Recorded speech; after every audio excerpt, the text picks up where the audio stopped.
അസ്സലാമു അലൈക്കും വറഹ്മത്തുള്ളാഹി വബറകാതുഹു. ചെറിയൊരു കട്ടുണ്ട് ഉസ്താദെ, കാര്യമായിട്ടൊന്നുമില്ല. ചില ഇബാറത്തുകൾ കേൾക്കാൻ കുറച്ച് പ്രയാസമായി പോന്നു. കുറച്ച് സമയം ഉണ്ടായിട്ടുള്ളൂ. ഉസ്താദെ, ഒരാൾക്ക് അല്പം ഒരു കൺഫ്യൂഷനുള്ള, എപ്പോഴും സംശയത്തിന്റെ ഉള്ള ഒരാളാണ്. അങ്ങനെയുള്ള ആളാണ് ഇമാമത്ത് നിൽക്കുന്നത്. ഇദ്ദേഹത്തിന് ഇങ്ങനെ ഇടക്കിടക്ക് ഇങ്ങനെ സംശയം വരുന്ന ഒരാളും കൂടിയാണ്. എങ്കിൽ ഒരു മഅ്മൂമ് സുബ്ഹാനല്ലാഹ് പറഞ്ഞാൽ തന്നെ അത് ഈ സംശയത്തിന്റെ നിലയിൽ നിൽക്കുന്ന വ്യക്തി ഇരിക്കുകയല്ലേ വേണ്ടത്, പിന്നെ ഇവളുടെ ഉറപ്പ് നോക്കേണ്ടതുണ്ടോ എന്നതാണ് മറ്റൊരു ചോദ്യം കൂടി ഉണ്ട്. ഇൻഷാ അല്ലാഹ്. അസ്സലാമു അലൈക്കും.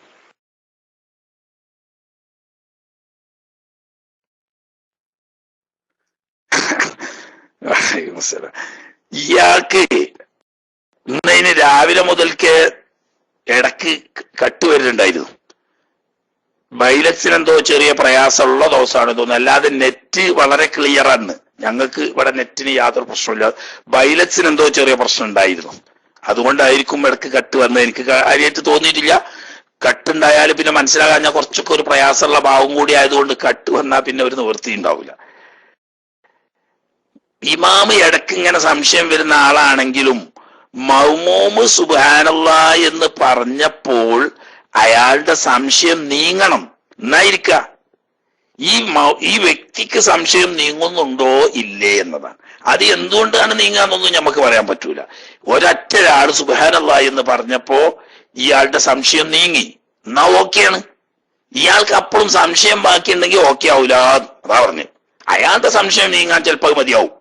മൗമൂമിങ്ങളിൽപ്പെട്ട ഒരാള് സുബ്ഹാനല്ലാഹ് എന്ന് ചൊല്ലിയപ്പോ ഇയാൾക്ക് ആദ്യം സംശയമുണ്ട്, നാലാമത്തതോ അഞ്ചാമത്തോ ആവോ എന്നൊരു സംശയം ഇങ്ങനെ ഉണ്ട്. അതോടുകൂടി ഈ സംശയം ഉണ്ടാവുമ്പോൾ ഇയാൾ അടുത്തത് ചെയ്യണമല്ലോ. അങ്ങനെ എഴുന്നേറ്റപ്പം മൗമൂമിങ്ങളിൽപ്പെട്ട ഒരാള് സുബ്ഹാനല്ലാഹ് എന്ന് ചൊല്ലി. അപ്പൊ ഇയാൾക്ക് ഉറപ്പായി, ശരിക്ക് അഞ്ചാമത്തേക്ക് തന്നെ പോണ, നാലായണ് ഉറപ്പായി അവിടെ ഇരിക്കും ചെയ്യാം. അപ്പൊ ഈ വ്യക്തിക്ക് ഇമാമിന് ഈ ഉറപ്പ് വന്നോ ഇല്ലേ എന്നുള്ളതാണ് പ്രശ്നം. അത് സുബ്ഹാനല്ലാഹ് ചൊല്ലിയിട്ടായാലും വേണ്ടിയില്ല, മറ്റുള്ള പ്രവൃത്തി കൊണ്ടായാലും വേണ്ടിയില്ല, അല്ലാത്ത നിരക്കായാലും വേണ്ടിയില്ല, തനിക്ക് ഉറപ്പ് ബോധ്യം വരണോന്ന്. അത് എന്തുകൊണ്ടാന്നുള്ളത് പ്രശ്നമില്ല, തനിക്ക് ബോധ്യം വരണം. അത് ഈ സുബ്ഹാനല്ലാഹ് കൊണ്ട് ബോധ്യം വന്നാൽ ഓക്കെയാണ്. അതുകൊണ്ടാണല്ലോ സുബ്ഹാനല്ലാഹ് എല്ലാം പറഞ്ഞത്. ഈ സംശയം നീങ്ങി പെട്ടെന്ന് ഓർമ്മ വരാൻ അത് സഹായിക്കും. അങ്ങനെ ഓർമ്മ വന്നായിരുന്നോട്ടെ.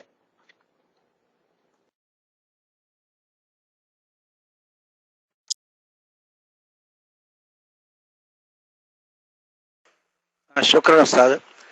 ഇനി ഇതുപോലെ സംശയം ഒരാൾക്ക് 3 or 4 എന്നൊരു സംശയം വരികയാണെങ്കിൽ പിന്നീട് സംശയിച്ചിരിക്കാൻ തീരെ പാടില്ല, ഉടനെ എഴുന്നേൽക്കണം എന്നതാണ് ഉസ്താദെ. എന്നാലും ഒന്ന് ചിന്തിച്ചു വിടും ഉസ്താദെ, കുറച്ചൊന്ന് എത്രയാണോ എന്നുള്ളത്. അപ്പൊ അത് തീരെ പാടില്ല, ഉടനെ എഴുന്നേൽക്കണം എന്നതിനെ കുറിച്ചാണ് ഒരു ചോദ്യം. മറ്റൊന്ന്, ഇങ്ങനെ ഈ ഉടനെ എഴുന്നേൽക്കണം എന്ന മസ്അല മനസ്സിലാക്കിയ ആള് വേഗം എഴുന്നേൽക്കുന്നു. എന്നിട്ട് അവിടുന്ന് റക്അത്തില് ഇങ്ങനെ വീണ്ടും ചെറിയൊരു സംശയവും ആയി നടക്കുന്നു. അങ്ങനെ റുക്കുവിലേക്കോ മറ്റോ എത്തുമ്പോൾ ഇദ്ദേഹത്തിന് ഉറപ്പ് വരുന്നു. എങ്കിൽ പിന്നെ ഉടനെ തന്നെ ഇരിക്കണോ, അല്ല ഏതായാലും പൂർത്തിയാക്കി തന്നെ ചെയ്യുന്നു എന്ന് പറയുമ്പോൾ ഇദ്ദേഹത്തിന്റെ ഉറപ്പിൽ നിന്ന് ഒരു റക്അത്ത് കൂടുകയല്ലേ ഉസ്താദ് ചെയ്യുന്നത്? ഇതിനൊരു പരിഹാര മാർഗം പറഞ്ഞാൽ ഉപകാരമായിരിക്കും. അസ്സലാമു അലൈക്കും.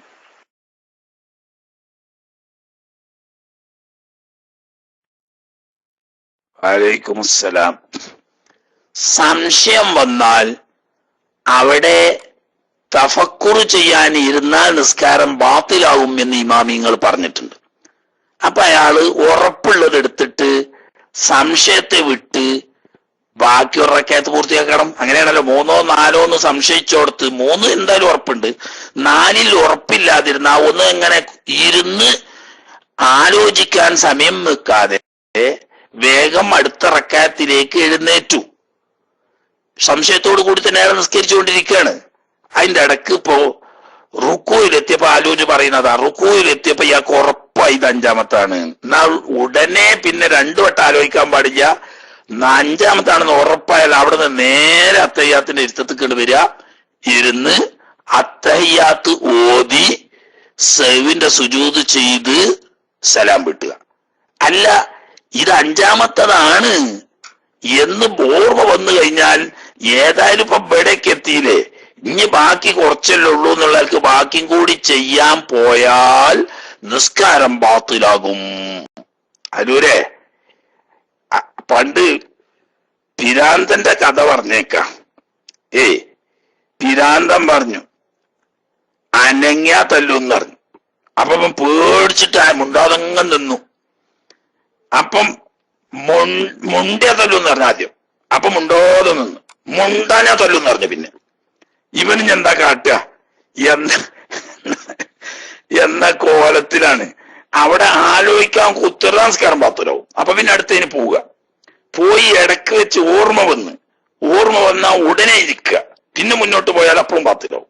അപ്പൊ ആലോചിച്ചിരുന്നാലും പാത്തിലാവും, ഓർമ്മ വന്നതിന് ശേഷം മുന്നോട്ട് പോയാലും പാത്തിലാവും.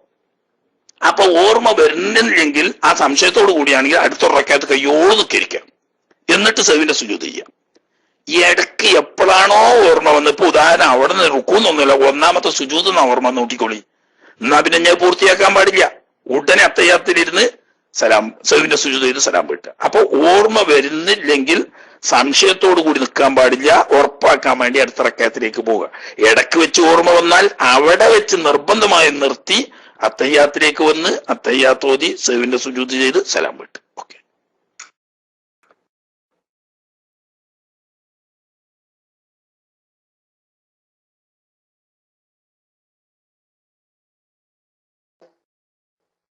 ഹലോ, അസ്സലാമു അലൈക്കും. സാർ പറഞ്ഞു പിന്നെ 3 4 എന്ന് സംശയിച്ചിട്ട് പിന്നെ എഴുന്നേറ്റ് നിന്നപ്പോ അത് 4 ആയിരുന്നു എങ്കിലും എന്ത് ചെയ്യണം, അത് സഹവിന്റെ സുജൂദ് ചെയ്യണം. കാരണം നീയത്തില് ഒരു തറദ്ദുദ് വന്ന കാരണമാണ് എന്ന്. എങ്കില് 4 5 എന്നാണ് സംശയിച്ച്. അങ്ങനെ എഴുന്നേറ്റ് നിന്നപ്പോ 4 ഉറപ്പായി, 5 അല്ലാന്ന് ഉറപ്പായി. എന്നാലും സുജൂദ് ചെയ്യണോന്നാണ് സംശയം. 3 4 നീയത്തിലത് വന്ന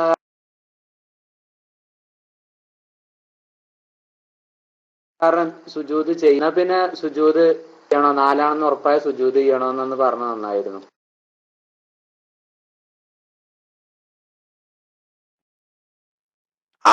സുജൂദ് ചെയ്യണം.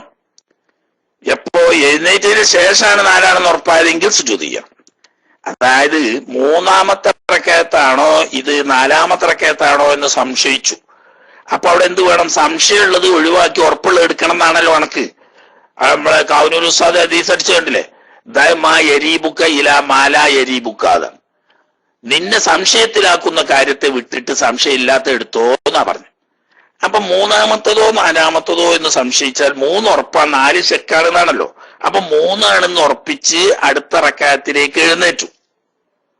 അങ്ങനെ എഴുന്നേറ്റ് ഈ സംശയമുണ്ട്, സംശയമുണ്ട് എഴുന്നേൽക്കുമ്പോ 3 4 എന്ന് സംശയിച്ച് നിസ്കരിച്ചതിനെ പറ്റിയാണ്. അപ്പൊ 3 കഴിഞ്ഞോ അതല്ല 4 കഴിഞ്ഞോ എന്ന് സംശയം. അപ്പൊ 3 കഴിഞ്ഞിട്ടുള്ളൂ എന്ന് വെച്ച് 4-ാമത്തേലേക്ക് എഴുന്നേറ്റ് ഫാത്തിഹ ഓതാൻ തുടങ്ങിയപ്പോക്ക് ഉറപ്പായി, ഏറിയിട്ടൊന്നുമില്ല, 3 നേരത്തെ നിസ്കരിച്ചിട്ടുള്ളൂ, ഇപ്പൊ നിസ്കരിക്കുന്നത് 4 എന്ന് ഉറപ്പായി. എന്നാൽ അവിടെ സഹ്വിന്റെ സുജൂദ് ചെയ്യണം. കാരണം എന്താ, ഈ നിസ്കരിച്ച കഴിഞ്ഞ റക്അത്ത് നിസ്കരിച്ചതിനെ പറ്റിയിട്ടാണ് ഇവൻ 3 4 എന്ന് സംശയിച്ച്.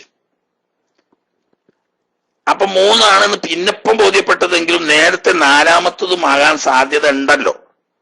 എങ്കിൽ പോലും സംശയം തീർക്കാൻ വേണ്ടിയിട്ടാണ് ഈ എഴുന്നേറ്റ്. അപ്പൊ ഒരു വേള ഇത് 5-ാമത്തതും ആവാം എന്ന സാധ്യത ഉണ്ടെങ്കിലും ഉറപ്പാക്കാൻ വേണ്ടിയിട്ടാണല്ലോ എഴുന്നേറ്റ്. നിന്നപ്പോ ഉറപ്പായില്ല, ഏറിയിട്ടൊന്നുമില്ല, നേരത്തെ 3 നിസ്കരിച്ചിട്ടുള്ളൂ, ഇനി 4 എന്ന് ഉറപ്പ് വന്നാലും സുജൂദ് ചെയ്യണം. കാരണം നേരത്തെ നിസ്കരിച്ച് അടുത്ത റക്അത്തിലേക്ക് എഴുന്നേൽക്കുമ്പോ എന്റെ മനസ്സിൽ 4 കഴിഞ്ഞണോ, എങ്കിൽ ഇപ്പൊ ഈ പോണ് 5 ആവുമല്ലോ, അല്ല 3 ആയിട്ടുള്ളൂ, എങ്കിൽ ഇപ്പൊ ഇത് 4 ആവുമല്ലോ എന്നൊരു ഷെക്ക് എഴുന്നേൽക്കുമ്പോഴുണ്ട്. ഈ റക്അത്തിലേക്ക് എഴുന്നേൽക്കുമ്പോൾ കൂടുതലാകാൻ സാധ്യതയുള്ള ഒരു സംശയം നിലനിന്നത് കൊണ്ട് അതിനുവേണ്ടി സുജൂദ്. ഇപ്പൊ സംശയം തീർന്നാണ്, ഇപ്പൊ 4 തന്നെയെന്ന് ഉറപ്പാണ്. എന്നാൽ ആ റക്അത്ത് നിസ്കരിക്കുമ്പോഴാണ് സഹ്വിന്റെ സുജൂദ് ചെയ്യണം. കാരണം നേരത്തെ നിസ്കരിച്ച് കഴിഞ്ഞാൽ അടുത്ത റക്അത്തിൽ എഴുന്നേൽക്കുമ്പോൾ 5-ാമത്തതാവാൻ സാധ്യതയുണ്ട്, ആ സംശയത്തോടു കൂടിയാണ് എഴുന്നേറ്റത് എന്നതുകൊണ്ട് സുജൂദ് വേണം. നേരെ മറിച്ച് 2 3 സംശയിച്ചാൽ അങ്ങനെയല്ല. അല്ലെങ്കിൽ 3 4 എന്ന് സംശയിച്ചു, പക്ഷേ അടുത്ത റക്കയത്തിലേക്ക് എഴുന്നേൽക്കുന്നതിന് മുമ്പ് തന്നെ ഉറപ്പ് വന്നു ഇത് 3 ആയിരുന്നു, അപ്പോൾ റക്കയത്ത് കൂടി നിസ്കരിക്കണം ഉറപ്പ് വന്നു, എന്നാ സുജൂദ് വേണ്ട. അപ്പോ സംശയിക്കുകയും ഇപ്പോൾ എഴുന്നേറ്റ് നിൽക്കുന്ന ഈ റക്കയത്ത് അധികരിക്കാൻ സാധ്യത ഉണ്ടാവുകയും വരുമ്പോഴാണ് സുജൂദ് ചെയ്യേണ്ടത്.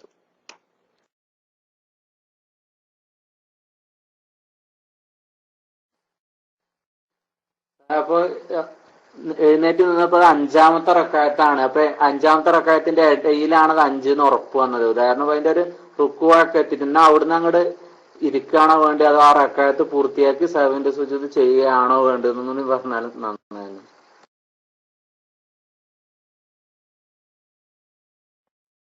അതല്ലേ കുട്ടിയെ പാലൂരിനോട് പറഞ്ഞാൽ നിങ്ങൾക്ക് ഇരിച്ചില്ലേ? ഓരോരുത്തരോടും വേറെ വേറെ പറയണോ? 5ാമത്തതാണെന്ന് എവിടെ നിന്ന് ഓർമ്മ വന്നോ അവിടെ വെച്ച് നിർത്തി അത്തയ്യാത്തിലേക്ക് പോയിട്ട് അത്തയ്യാത്തോതി സയ്യിദിന്റെ സുജൂദ് ചെയ്ത് സലാം വീട്ടണം. അത് പറഞ്ഞല്ലോ. ആലൂരിനോട് പറഞ്ഞ ആലൂരിന് ഒറ്റക്കല്ല, ആലൂരിന് അതൊക്കെ തിരിയാഞ്ഞിട്ടുമല്ല.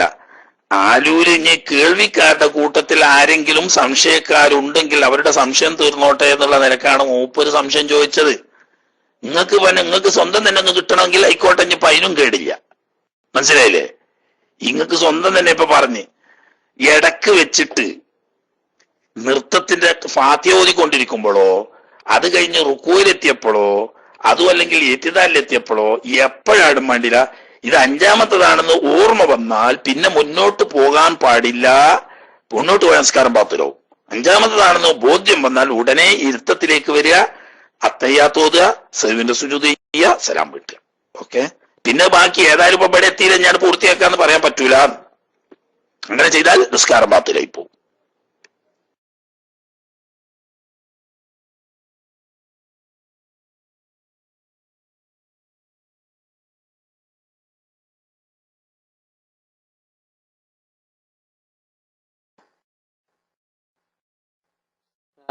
അപ്പൊ ഈ 2 സുജൂദ് ഉള്ളതിന് പകരം ഇമാമായി നിൽക്കുമ്പോ ഒരു സുജൂദ് കഴിഞ്ഞിട്ട് എത്തിദാലിക്കാണ് എഴുന്നേറ്റു. അപ്പൊ പിന്നെ എന്താ കേട്ടോ, ഒരു സുജൂദ് ചെയ്തിട്ടില്ല, ആമൂങ്ങളൊക്കെ അവിടെ ഇരിക്കുമല്ലോ, ചെയ്തിട്ടില്ല എന്ന് പറഞ്ഞാൽ പിന്നെ ഇരുന്നൊരു സുജൂദും കൂടി ചെയ്ത് പിന്നെ ഇടയിലിരുത്തല്ലാതെ എഴുന്നേറ്റ് പോവുക. എങ്ങനെ ചെയ്യേണ്ടത്?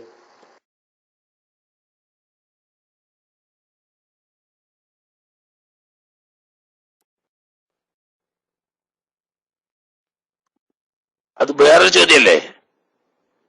ഒരു സുജൂദ് ചെയ്ത് ഇസ്തിറാഹത്തിന്റെ ഇരുത്തം ഇരുന്ന് 2ാമത്തെ സുജൂദാണ് എന്ന ധാരണയിൽ നൃത്തത്തിലേക്ക് പോയി. അല്ല സംശയം അല്ലേ? ഒരു സുജൂദ് ചെയ്ത് ഇയാളുടെ ധാരണയിൽ 2ാമത്തെ സുജൂദാണെന്നുള്ള നിലക്ക് സുജൂദ് എന്ന് തല ഉയർത്തി ഇസ്തിറാഹത്തിന് വേണ്ടി ചെറിയൊരു ഇരുത്തം ഇരുന്ന് നേരെ നൃത്തത്തിക്ക് പോയി. യഥാർത്ഥത്തിൽ അയാള് 2ാമത്തെ സുജൂദ് ചെയ്തിട്ടില്ല. നൃത്തത്തിലെത്തിയതിന്റെ ശേഷം മൗമൂമിങ്ങൾ സുബ്ഹാനല്ലാഹ് എന്ന് ചൊല്ലിയത് കൊണ്ടോ അല്ലാതെയോ ഇയാൾക്ക് ഓർമ്മ വന്നു ഇത് ഒരു സുജൂദേ ചെയ്തിട്ടുള്ളൂ. എന്നാൽ അയാൾ എന്താണ് ചെയ്യേണ്ടത് എന്ന് ചോദിച്ചാല് നേരത്തെ ഇസ്തിറാഹത്തിന്റെ ഇരുത്തം ഇരുന്നു കൊണ്ട് നൃത്തത്തിലേക്ക് പോയതാണെങ്കിൽ നൃത്തത്തിൽ നിന്ന് നേരെ സുജൂദക്ക് വന്നാൽ മതി. മനസ്സിലായോ? അല്ല നേരത്തെ ഒരു സുജൂദ് ചെയ്ത് ഇസ്തിറാഹത്തിന്റെ ഇരുത്തും കൂടി ഇരിക്കാതെ നേരെ നൃത്തത്തിലേക്ക് പോയതാണെങ്കിൽ നേരെ ആ നൃത്തത്തിൽ നിന്നിട്ട് ഇരുത്തത്തിലേക്ക് വരണം, ഇരുന്നതിന് ശേഷം സുജൂദ് ചെയ്യണം. മനസ്സിലായില്ലേ? അപ്പൊ 2ാമത്തെ സുജൂദ് കഴിഞ്ഞ് നൃത്തത്തിലേക്ക് പോകുമ്പോൾ ഇസ്തിറാഹത്തിന്റെ സുജൂദ് ഇരുത്തം സുന്നത്തുണ്ട്. ആ നിലക്ക് ഇടയിലെ ഇരുത്തം ഇരിക്കേണ്ട സ്ഥാനത്ത് ഇയാൾ ധരിച്ചത് ഇസ്തിറാഹത്തിൻ്റെതാണെന്നുള്ള നിലക്കെങ്കിലും കുറച്ചു സമയം ഇരുന്നു കണ്ടാണ് നൃത്തത്തിലേക്ക് പോയതെങ്കിൽ നൃത്തത്തിൽ നിന്ന് നേരെ 2ാമത്തെ സുജൂദ് ചെയ്താൽ മതി. അവിടെ ഇരിക്കാതെ സുജൂദിൽ നിന്ന് നേരെ നൃത്തത്തിലേക്ക് പോയതാണെങ്കിൽ ഈ നൃത്തത്തിൽ നിന്ന് ഓർമ്മ വന്നാൽ ഇരുത്തത്തിലേക്ക് വരണം, ഇരുന്നതിന് ശേഷം സുജൂദ് ചെയ്യണം.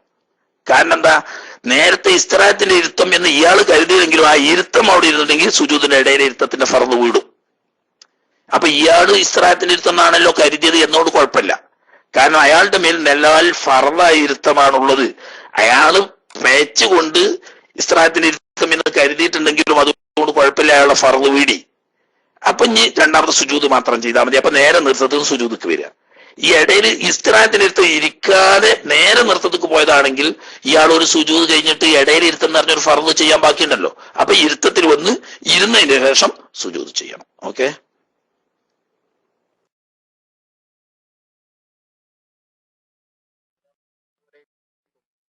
അതിന്റെ ക്ലാസ്സിനോട് വളരെയധികം ഉപകാരപ്രദമാണ്. കുറെ സംശയങ്ങളൊക്കെ നീങ്ങിക്കിട്ട് ഉസ്താദിന് നമുക്കൊക്കെ ഉള്ള ആഫിയത്തുള്ള ദീർഘായുസ് നൽകട്ടെ. ഉസ്താദെ, എനിക്ക് സംശയം എന്താ വെച്ചാല്, നമ്മള് 4 റക്അത്ത് നിസ്കരിക്കേണ്ട സ്ഥാനത്ത് 3 റക്അത്ത് നിസ്കരിച്ച് സലാം വീട്ടിയതിന് ശേഷം തൊട്ടടുത്തുള്ള ആള് നമ്മളോട് പറയുന്നു നീ 3 റക്അത്തെ ആയിട്ടുള്ളൂ എന്ന് നമ്മളോട് പറഞ്ഞ്, അല്ല നമ്മൾ 4 ആയിട്ടുണ്ട്, നമുക്ക് വീണ്ടും ഒരു ഉറപ്പ് വന്ന് പിന്നീട് നമുക്ക് സംശയം വന്ന് അത് 4 അല്ല 3 ആയിട്ടുള്ളൂ. അങ്ങനെയുള്ള സമയത്ത് നമ്മൾ വീണ്ടും 1 റക്അത്ത് നിസ്കരിച്ചാൽ മതി. എങ്ങനെയാണെന്ന് വിശദീകരിച്ചത്.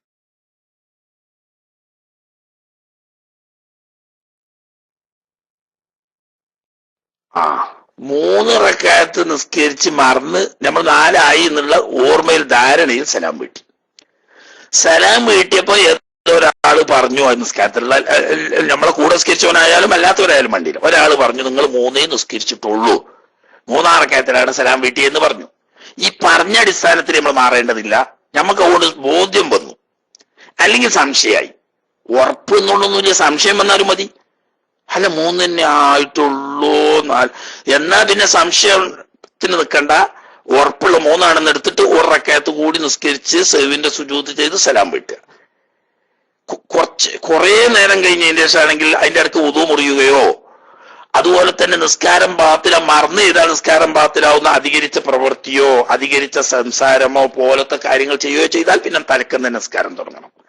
അതില്ല, വല്ലാതെ സമയം ദീർഘിച്ചിട്ടുമില്ല, മനഃപൂർവ്വം ചെയ്താലും മറന്നു ചെയ്താലും ബാത്തിലാവുന്ന കാര്യങ്ങളിൽപ്പെട്ട കാര്യങ്ങളൊന്നും ചെയ്തിട്ടുമില്ല എങ്കിൽ 1 റക്അത്ത് കൂടി നിസ്കരിച്ച് സഹ്വിന്റെ സുജൂദ് ചെയ്ത് സലാം വീട്ടിയാൽ മതി. അതല്ല ഒരുപാട് സമയം കഴിഞ്ഞിട്ടുണ്ട്, അല്ലെങ്കിൽ അധികരിച്ച പ്രവൃത്തികൾ വന്നിട്ട് അല്ലെങ്കിൽ മുറിയായുള്ള കാര്യങ്ങൾ സംഭവിച്ചിട്ടുണ്ടെങ്കിൽ പിന്നെ 2ാമത് തലക്ക് നിസ്കരിക്കണം. ഏതായാലും താൻ നിസ്കരിച്ചത് 3 എന്ന് ഉറപ്പായിട്ടില്ലെങ്കിലും 3 or 4 എന്ന് സംശയം വന്നാലും അവിടെ എന്തെടുക്കണം? ആ സംശയത്തിലുള്ള ഉറപ്പുള്ള 3 ഉറപ്പെടുത്തിട്ട് 1 റക്അത്ത് കൂടി നിസ്കരിക്കണം. മനസ്സിലായില്ലേ?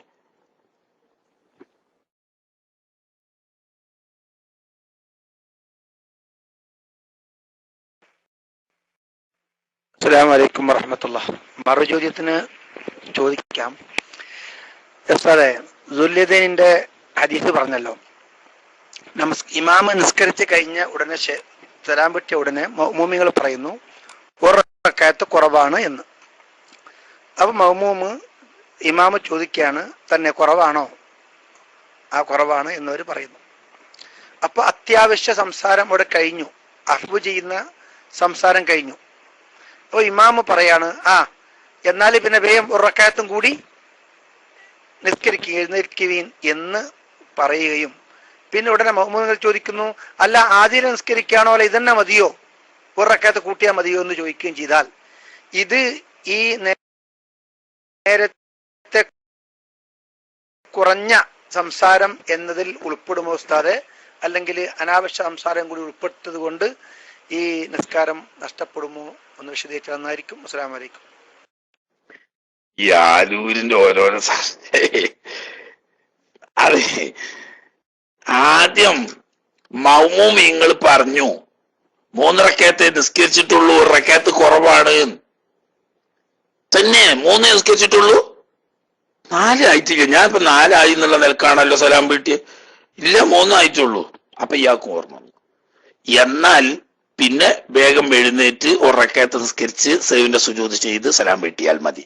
അതേസമയം എന്നായിക്കോട്ടെ നമ്മൾ 1 റക്അത്ത് കൂടി നിസ്കരിക്കല്ലേ, അത് എന്തിനാവശ്യം? അപ്പൊ അജ്നബിയായ കലാമാണ്, ആവശ്യമില്ലാത്ത കലാമാണ്, മനഃപൂർവ്വം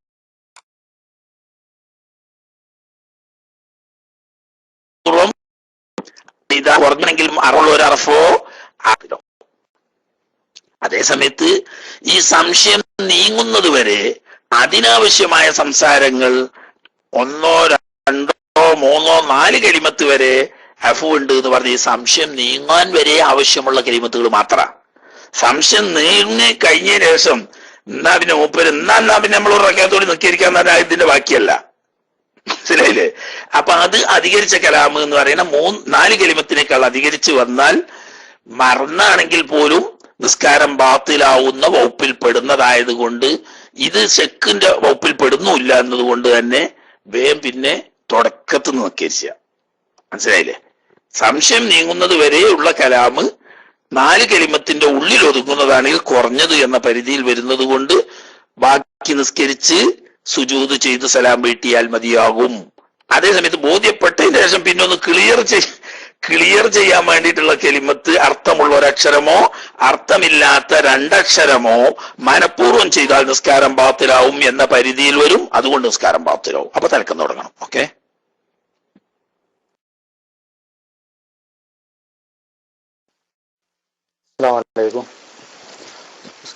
പാഠത്തിൽ പറയണ്ടായി ഭക്ഷണ സാധനങ്ങൾ മറന്നുകൊണ്ടാണെങ്കിൽ അല്പം കഴിച്ചു കഴിഞ്ഞാൽ നിസ്കാരം ബാത്തിലാവുന്നുണ്ട്.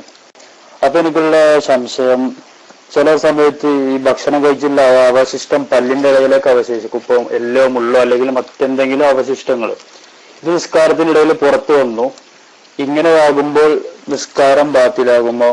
അതെല്ലാം ഇങ്ങനെ വന്നു കഴിഞ്ഞാൽ എന്താണ് ചെയ്യേണ്ടത്? അതുപോലെ ഇത് നമ്മുടെ മുനീറിന്റെ കൂടെ അറിയാതെ ഇറങ്ങിപ്പോയി കഴിഞ്ഞാൽ നിസ്കാരം ബാത്തിലാവുമോ എന്ന് ഉസ്താദ് വിശദീകരിക്കണം.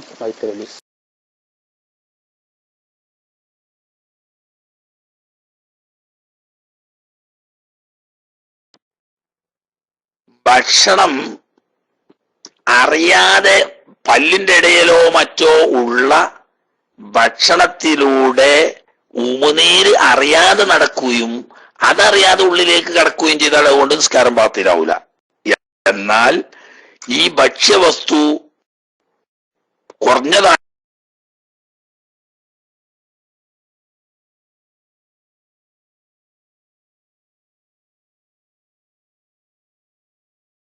ആണെങ്കിലും പുറത്തു വരികയും അത് ഇറങ്ങിയാൽ പോലും കഴിയുമായിരുന്നു. അത് ചെയ്യുന്നതിന്റെ പേരിൽ അബദ്ധത്തിൽ കീഴ്പോട്ട് ഇറങ്ങിയാലും നിസ്കാരം ബാത്തിലാവും. നേരത്തെ പറഞ്ഞത് നിസ്കാരത്തിലാണെന്നുള്ള ഓർമ്മയില്ലാതെ സംഗതി വശാൽ കഴിക്കുന്നതിനെ പറ്റിയാണ്. ഉദാഹരണം അതിപ്പോ എങ്ങനെയെന്ന് വെച്ചാല്, ഒരാള് 2 റക്അത്ത് നിസ്കരിച്ച് നിസ്കാരം കഴിഞ്ഞു എന്നുള്ള ആൾക്ക് സലാം വീട്ടി. അപ്പൊ നല്ല ദാഹമുള്ള സമയം, ഉദാഹരണം പറയുമ്പോൾ നല്ല ദാഹമുള്ള സമയം. 2 റക്അത്ത് നിസ്കരിച്ച് നിസ്കാരം കഴിഞ്ഞു എന്നുള്ള ആൾക്ക് അത്തയ്യാത്തോതി സലാം വീട്ടി. സലാം വീട്ടി അടുത്ത് വെള്ളം ഉണ്ട്, ഇനി ഗ്ലാസ്സിലേക്ക് ഒഴിച്ച് അത് കുറച്ച് കുടിച്ചപ്പോഴാണ് അള്ളാഹ് 2 റക്അത്തല്ലേ നിസ്കരിച്ചിട്ടുള്ളൂ എന്ന് ഓർമ്മ വന്നു. വേഗം ബാക്കി നേരത്തെ അലൂര് പറഞ്ഞേക്ക് ബാക്കിയും കൂടിയാണ് കുടിക്കുക എന്ന് വെച്ചാലോ നിസ്കാരം ബാത്തിലാവും. അറിയാതെ കുറച്ച് കുടിച്ചു പോയി, വേഗം 2 റക്അത്തേ ആയിട്ടുള്ളൂ എന്ന് ഓർമ്മ വന്നു, മാറ്റി വെച്ചു, ബാക്കി 2 റക്അത്ത് നിസ്കരിച്ചു, കുഴപ്പമില്ല. കാരണം എന്താണ്, ഇത് നിസ്കാരത്തിലാണെന്നുള്ള കാര്യം ഓർമ്മയില്ലാതെ കുറഞ്ഞ ഭക്ഷണം കഴിച്ചതാ. നിങ്ങൾ പറഞ്ഞ ചോദ്യത്തിൽ അങ്ങനെയല്ല, ആള് നിസ്കാരത്തിലാന്നുള്ളതൊക്കെ ഉറപ്പുണ്ട്, നിസ്കാരത്തിൽ തന്നെ, അതിലും അറിയൊന്നുമില്ല. മറിച്ച് പല്ലിന്റെ ഇടയിൽ ഭക്ഷണത്തിന്റെ അവശിഷ്ടം വല്ലതും ബാക്കി ഉണ്ടായിരുന്നു, അത് കുത്തിയെടുത്ത് പുറത്ത് കളയാൻ വിട്ടുപോയതാണ്. അത് സ്വയം പുറത്തു വന്നുകൊണ്ടോ അതിൽ കലർന്ന ഉമിനീരോ അനപ്പീട്ടിറക്കിയാൽ നിസ്കാരം ബാത്തിലാവും. അതല്ല ഞാൻ കുത്തിയെടുത്ത് പുറത്ത് കളയാൻ കഴിയാത്ത, അപ്പൊ ഉദാഹരണം ഇയാൾക്ക് വല്ലാതെ പല്ലിനൊരു ഓട്ടമുണ്ട്, അതിന്റെ ഉള്ളിൽ കുടുങ്ങിപ്പോയതാണ്. ഇപ്പൊ അത് കുത്തിയെടുത്താൽ പല്ലുവേദന വരും അല്ലെങ്കിൽ ചോര വരും എന്നുള്ളത് കൊണ്ടിട്ട് ബുദ്ധിമുട്ടായത് കൊണ്ട് തൽക്കാലം കുത്തിയെടുക്കാതെ നിന്നതാണ്. അതിലൂടെ കലർന്ന ഉമിനീര് കീപ്പോട്ട് അബദ്ധത്തിൽ ഇറങ്ങിയാൽ നിസ്കാരം ബാത്തിലാവൂല. ഇവിടെ അങ്ങനത്തെ ഒന്നും പ്രശ്നമില്ല. കുത്തിയെടുത്ത് പുറത്തേക്ക് തുപ്പിക്കളയാനുള്ള സൗകര്യം ഉണ്ട്. എന്നിട്ട് അത് ചെയ്യാതെ ആണെങ്കിൽ അതിലൂടെ ഉമിനീര് കലർന്ന ഉമിനീരോ അല്ലെങ്കിൽ ആ സാധനം പുറത്തു നിന്നിട്ട് അതോ അബദ്ധവശാൽ കീപ്പോട്ട് പോയാലും നിസ്കാരം ബാത്തിലാവും. നേരത്തെ പറഞ്ഞ് മറന്നിട്ടുള്ളതാ. പറഞ്ഞതിലൊരു നിസ്കാരത്തിലാണെന്നുള്ള കാര്യം ഓർമ്മയില്ലാതെ അങ്ങനെ സംഭവിച്ചു പോയി. ഉദാഹരണം, കീശയില് ചെറിയ എന്തോ മുട്ടയോ കടലേറ്റുണ്ട്. ഇങ്ങനെ നിസ്കരിക്കുന്നതിന്റെ ഇടയിൽ ധാരണ ഇല്ലാതെ വെറുതെ ഇതിന്നൊന്ന് അതിലേക്ക് ആക്കി ഇറക്കി, അപ്പൊ മനസ്സിലാവുന്നുള്ള ഓർമ്മ വന്ന് അത് കുറച്ചൊക്കെ ആയാൽ കുഴപ്പമില്ല.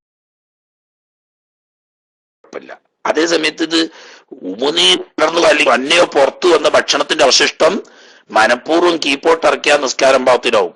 ഇനി മനഃപൂർവ്വം അല്ലെങ്കിൽ പോലും അത് വേർതിരിച്ച് പുറത്തേക്ക് തുപ്പിക്കളയാൻ പറ്റുന്ന സാഹചര്യത്തിൽ അത് ചെയ്യാത്തതിന്റെ പേരിൽ കീപ്പോട്ട് ഇറങ്ങിയാലും നിസ്കാരം ബാത്തിലാവും.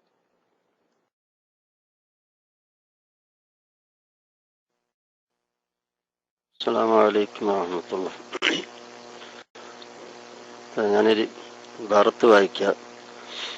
ولا يرجع في فعلها إلى ظنه ولا إلى قول غيره أو فعله وإن كانوا جما كثيرا ما لم يبلغوا عدد التواتر.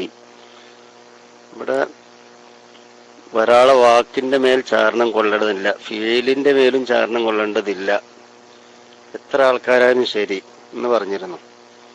അപ്പോൾ ഒരു ഇമാമ്, ആ ഇമാമ് മറന്നപ്പോ ഒരാൾ തസ്ബീഹ് ചൊല്ലി, അപ്പോൾ അതിന്റെ മേൽ ചാരണം കൊണ്ട സ്വീകരിക്കണ്ടല്ലോ. ഒരുപാട് ആൾക്കാർ സഫിൽ നിന്ന് തസ്ബീഹ് ചൊല്ലി, അപ്പൊ അത് ഉറപ്പാണ് എന്ന് പറഞ്ഞ് ഇമാമ് പിന്നെ മൂന്നാമത്തെ റക്അത്തിലേക്കോ നാലാമത്തെ റക്അത്തിലോ എഴുന്നേറ്റ് നിൽക്കേണ്ടതുണ്ടോ?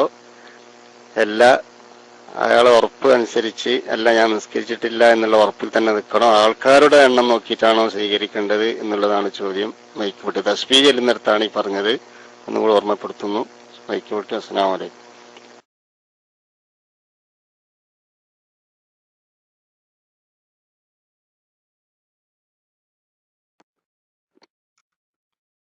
അത് എന്തായാലും ഒരു കണക്ക് തന്നെയല്ലേ ദുര്യ. തസ്ബീഹ് ആയാലും തെഹ്ലീലായാലും അല്ലാത്ത പുറത്തുനിന്നുള്ള പച്ച മലയാളത്തിൽ പറഞ്ഞതായാലും ഒക്കെ ഒരു കണക്കാണ്. ഇദ്ദേഹത്തിന് ഓർമ്മ വരണോന്ന്, അത് എന്തുകൊണ്ടാന്ന് ഞമ്മക്കറിയില്ല.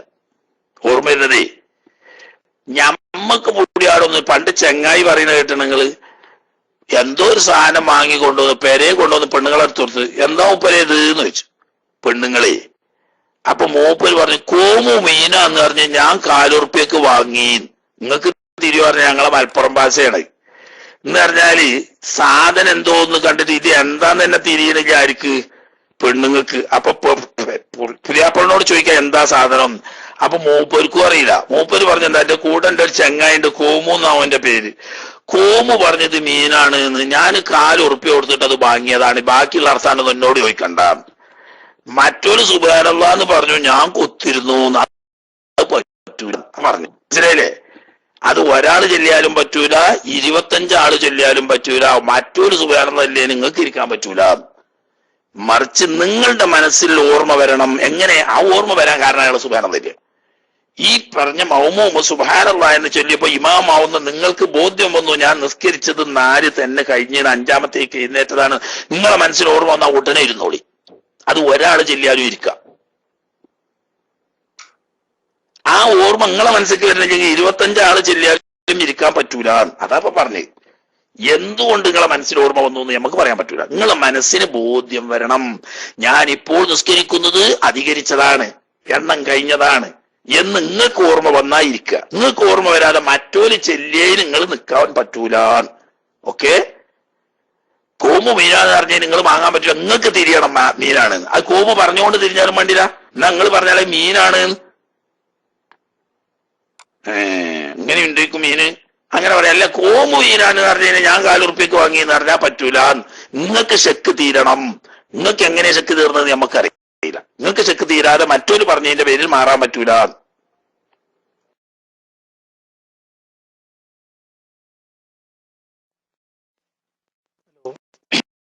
അസ്സലാമു അലൈക്കും. ഉസ്താദിന്റെ സംശയം, സുജൂദില് വിരലിന്റെ പള്ള വെക്കൽ നിർബന്ധമാണ്. പക്ഷെ അങ്ങനെ വെക്കാതെ നിസ്കരിക്കുന്ന ഇമാമിനെ തുടർന്നാൽ നിസ്കാരം ശരിയാവുമോ എന്നാണ്. അങ്ങനെ ഓക്കെ. അസ്സലാമു അലൈക്കും. അമ്മയ്ക്കോട്ട്.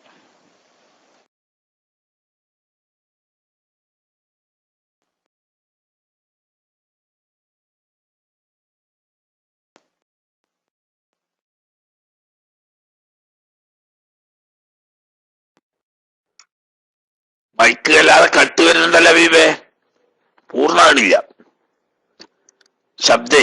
ഇടക്കിടക്ക് വല്ലാതെ കട്ട് വന്നുകൊണ്ടിരിക്കുകയാണ്, മുഴുവൻ കേൾക്കണില്ല. കാലിന്റെ വിരലുകളുടെ പള്ളയിൽ നിന്ന് അല്പം വെക്കൽ വുജൂബാണ്.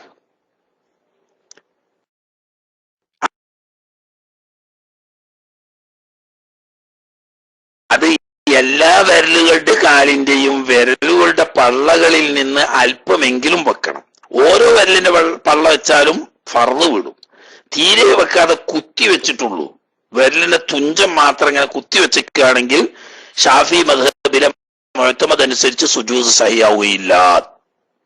നിങ്ങളെ ചോദ്യം മുഴുവനായിട്ട് കേൾക്കാൻ പറ്റിയിട്ടില്ല, കാരണം ഇടക്ക് കട്ട് വന്നിരുന്നു. നിങ്ങളെ ചോദ്യം അത് തന്നെയാണെങ്കിൽ മറുപടി അങ്ങനെ. ഓക്കെ.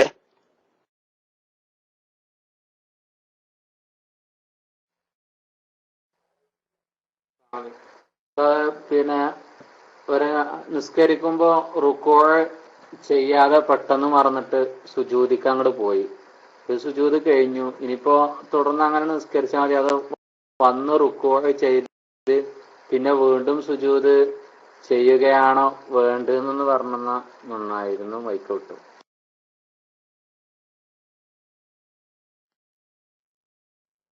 സുജൂദ് റുക്കൂ മറന്നുകാണ്ട് സുജൂദക്ക് പോയി.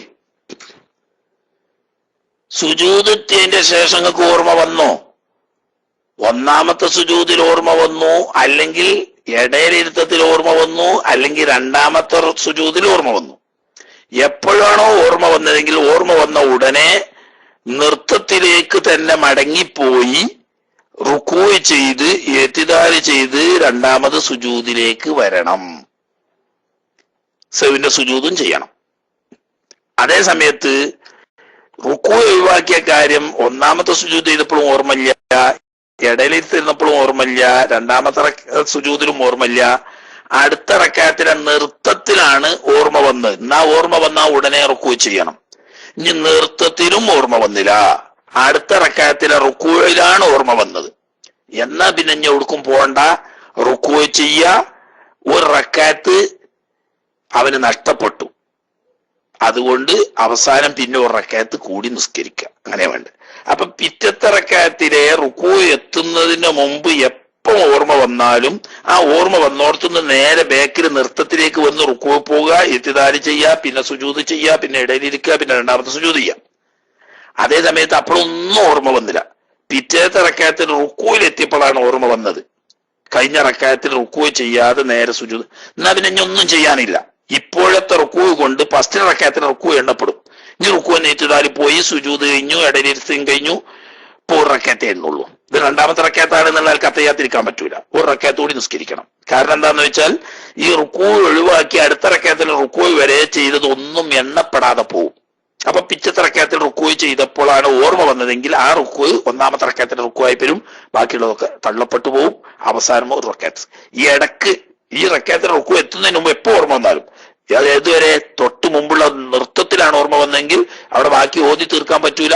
ഓർമ്മ വന്ന ഉടനെ റുക്കൂ ചെയ്യുക, എന്നിട്ട് ഇഅ്തിദാൽ ചെയ്യുക, പിന്നെ സുജൂദ് ചെയ്യുക, ഇടയിലിരിക്കുക, രണ്ടാം സുജൂദ് ചെയ്യുക, എന്നിട്ട് നൃത്തത്തിലേക്ക് വരും. അപ്പോ ഒഴിവാക്കിയ ഫർള്, മറന്ന് നഷ്ടപ്പെട്ട ഫർളിന്റെ തുല്യമായത് അടുത്ത റക്അത്തിൽ എത്തുന്നതിന് മുമ്പ് ഓർമ്മ വന്നാൽ ആ ഓർമ്മ വന്നോടത്ത് തിരിച്ചു വന്ന് ആ ഫർള് ചെയ്ത് ബാക്കി തർത്തീബായി പോകണം. അടുത്ത റക്അത്തിൽ അത് എത്തുന്നത് വരെ ഓർമ്മ വന്നിട്ടില്ലെങ്കിൽ അതുകൊണ്ട് ആ റക്അത്ത് എണ്ണപ്പെടുകയും ഇടയ്ക്കുള്ളതൊക്കെ എണ്ണപ്പെടാതെ പോവുകയും അതുകൊണ്ട് അവസാനത്തിൽ ഒരു റക്അത്ത് നിസ്കരിക്കുകയും വേണം. ഓക്കെ.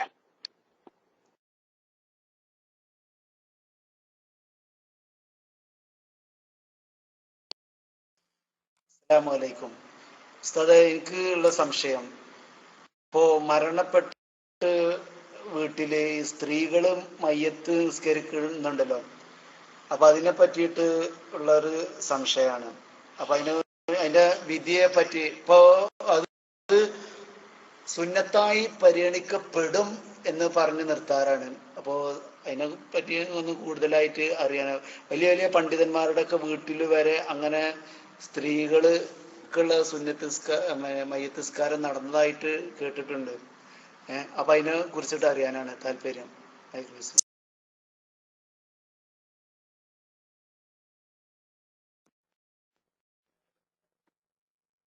ഒരാളൊരു ചോദ്യം ചോദിച്ചാലേ അതിന് മറുപടി പറയാൻ സാവകാശം തരാതെ വേറൊരാള് മൈക്കിൽ വരുന്നത് നമ്മളെ നിളാമിനെതിരാണ്. അയാളത് അബദ്ധത്തിൽ സംഭവിച്ചു പോയതാണെങ്കിൽ ഈ അഡ്മിന്മാരൊക്കെ എന്താ ഈ ഇങ്ങനെ ഉറക്കത്ത് കണ്ടുത്തരിക്കുകയാണോ, എന്താ കാട്ടുന്ന അള്ളാഹു റസൂൽ, അതോ ആരും ഇല്ലേ, അതും അറിയില്ല. അഡ്മിന്മാര് എന്ന് പറഞ്ഞിട്ട് കുറെ മോമിനീങ്ങൾ ഉണ്ടല്ലോ, സേവകന്മാര്, അവരൊക്കെ എവിടെയുള്ളത്? എനിക്ക് ഈ ഡോട്ടിടുന്ന പണി അറിയില്ല, ഞാൻ അതിമക്ക് ചിന്തിക്കലുമില്ല. ഒരാള് ചോദ്യം ചോദിച്ചാൽ അയാൾക്ക് മറുപടി പറയുന്നതിന്റെ ഇടക്ക് ചിലപ്പോൾ അബദ്ധത്തിൽ വന്നതായിരിക്കാം, ചിലര് നമ്മളുടെ നിതാം അറിയാതെ പെട്ടെന്ന് ചാടിയതായിരിക്കാം. അതൊക്കെ നിയന്ത്രിക്കാൻ പറ്റുന്ന അഡ്മിന്മാര് എവിടെയെങ്കിലും ഒക്കെ ഉണ്ട്. എന്തോ ഒരു നിർജീവത പലപ്പോഴും ഉണ്ട്. അഡ്മിന്മാരുടെ ഇടയിൽ നിർജീവാവസ്ഥ ഉണ്ട്. അത് പോരാ. ഇതിങ്ങനെ നടക്കണമെങ്കിൽ നടക്കും പോലെ നടന്നോട്ടെ എന്ന് വിചാരിച്ചാ പോരാ. അഡ്മിന്മാര് ചിലപ്പോ അത്യാവശ്യമുള്ള കാര്യങ്ങൾ എല്ലാവർക്കും കഴിയൂലെങ്കിലും ഒന്നോ രണ്ടോ ആളുകൾ തന്നെയെങ്കിലും ശ്രദ്ധിക്കാതിരുന്നാല് ഇതിങ്ങനെ ഒരു പൂരപ്പറമ്പാവൂല. പിന്നെ അത് പാടില്ലല്ലോ, ഒരു പൂരപ്പറമ്പാക്കി ഇടാൻ പാടില്ല. അതൊരു വലിയ കാര്യമായ ഒരു ദീനീ ദഅവത്തുമായി ബന്ധപ്പെട്ട സുന്നത്ത് ജമാഅത്തിന്റെ ഒരു പ്രധാനപ്പെട്ട ഒരു വേദിയാണല്ലോ. അപ്പൊ അതിന്റെ മസ്ഊലിങ്ങളായ ആളുകൾ അള്ളാന്റെ കൂലി അങ്ങക്ക് ആരും ശമ്പളം തന്നെ എന്നുള്ളതൊക്കെ റെഡിയാണ്. അള്ളാഹുവിന്റെ പ്രതിഫലം ആഗ്രഹിച്ചുകൊണ്ട് ആ കാര്യം അഡ്മിന്മാര് ശ്രദ്ധിക്കുക തന്നെ വേണം എന്ന് സ്നേഹപൂർവം ഓർമ്മപ്പെടുത്തുകയാണ്, ആരെയും കുറ്റപ്പെടുത്തുകയല്ല. ഇങ്ങനെ ഉറക്കത്ത് കണ്ട് കുത്തിരുന്നാ പോരാ, കുറച്ചൊന്ന് ശ്രദ്ധിക്കാഞ്ഞാൽ സംഗതി പുടുത്തം വിട്ടു പോകും എന്ന് ഉണർത്തുക. മനസ്സിലായില്ലേ? ആദ്യം ചോദിച്ച ആളുടെ ശബ്ദത്തിന് കുറച്ചൊരു കുറവുണ്ടായിരുന്നു. തന്നെയല്ല അദ്ദേഹത്തിന്റെ ചോദ്യം ഫിഖ്ഹുമായിട്ട് ബന്ധപ്പെട്ടതല്ല താനും. നമ്മളിപ്പോ ഇവിടെ ഫിഖ്ഹിന്റെ വിഷയമാണ് പറഞ്ഞുകൊണ്ടിരിക്കുന്നത്. ഫിഖ് അല്ലാത്ത മറ്റു വിഷയങ്ങൾ കാര്യമായിട്ട് നമ്മളിവിടെ ചർച്ച ചെയ്യാറില്ല. അതിനൊക്കെ വേറെ വേദികളുണ്ട്. ശൈത്താൻ രോഗം പിടിപെട്ട ഒരാള് ചികിത്സിക്കുന്ന തങ്ങന്മാരുടെ അടുത്ത് പോലുണ്ടത് പറ്റുമോന്ന് ചോദിച്ച്, മനസ്സിലായില്ലേ?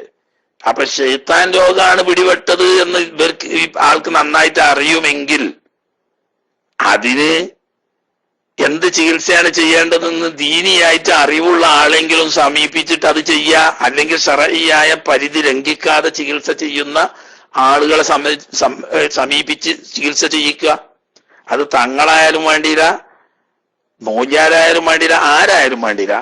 ശറഈന്റെ നിയമങ്ങളുടെ പരിധി ലംഘിക്കാതെ ഇസ്ലാമിന്റെ ചട്ടക്കൂടിൽ നിന്നുകൊണ്ട് ഖുർആനു ശരീഫ്, തിരുസുന്നത്തുകളിൽ വന്ന ചില ദിക്റുകള്, ദുആകള്, മഹാന്മാരായ സലഫുസ്സാലിഹീങ്ങളായ മുൻഗാമികൾ പഠിപ്പിച്ച ചില നിയമപരമായ ചികിത്സാരീതികൾ, ഈ നിലക്കൊക്കെ ചികിത്സിക്കുന്ന പടച്ചോനെ പേടിയുള്ള തഖ്വയുള്ള ആളുകളെ സമീപിച്ച് അതിന് ചികിത്സ തേടാവുന്നതാണ്.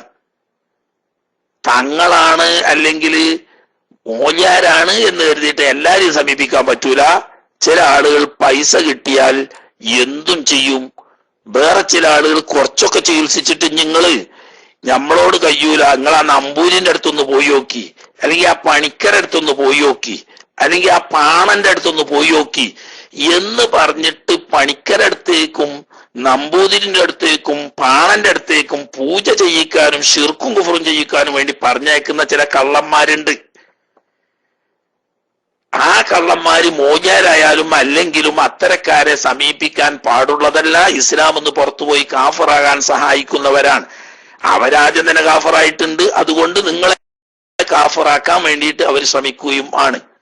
അത് പ്രത്യേകം ശ്രദ്ധിക്കണം. അതുകൊണ്ടാണ് ശറഈന്റെ ചട്ടക്കൂട്ടിൽ ഒതുങ്ങി നിന്നുകൊണ്ട് തഖ്വയോടുകൂടി ജീവിക്കുന്ന ആള് ചെയ്യുന്ന ചികിത്സ ഇസ്ലാം ശരീഅത്തിന്റെ പരിധിയിൽ നിന്നുകൊണ്ട് ചെയ്യുന്ന ആളുകളെ സമീപിച്ച് ചികിത്സിക്കാവുന്നതാണ്.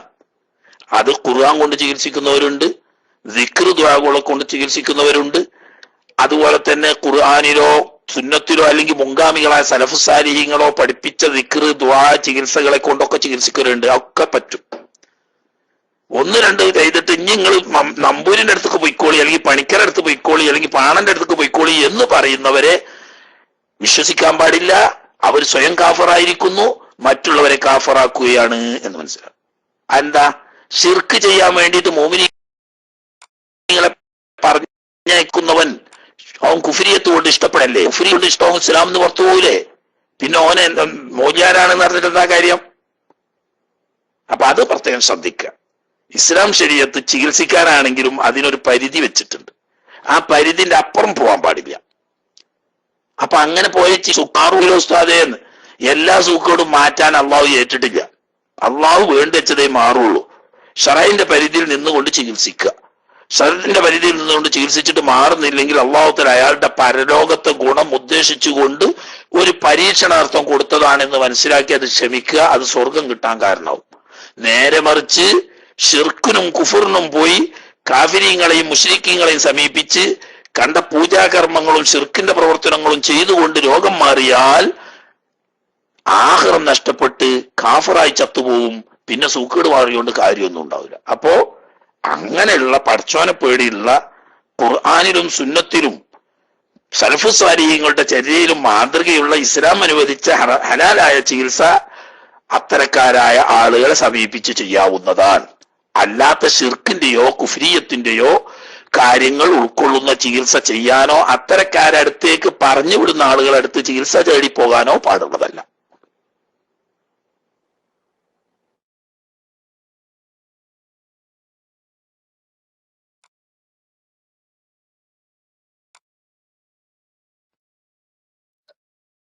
കേൾക്കുന്നുണ്ടല്ലോ അതായത് നിസ്കാരം നമ്മൾ കൈകെട്ടി കഴിഞ്ഞാല് പിന്നെ നമ്മളത് തൊപ്പി കീശയിലുണ്ട് നമുക്ക് ഓർമ്മ വന്നു. അപ്പൊ തുടർച്ചയായിട്ട് 3 പ്രാവശ്യം അനങ്ങാത്ത രൂപത്തിൽ നമുക്കത് ഉപയോഗപ്പെടുത്താൻ പറ്റുമെന്നതാണ്. അസ്സലാമു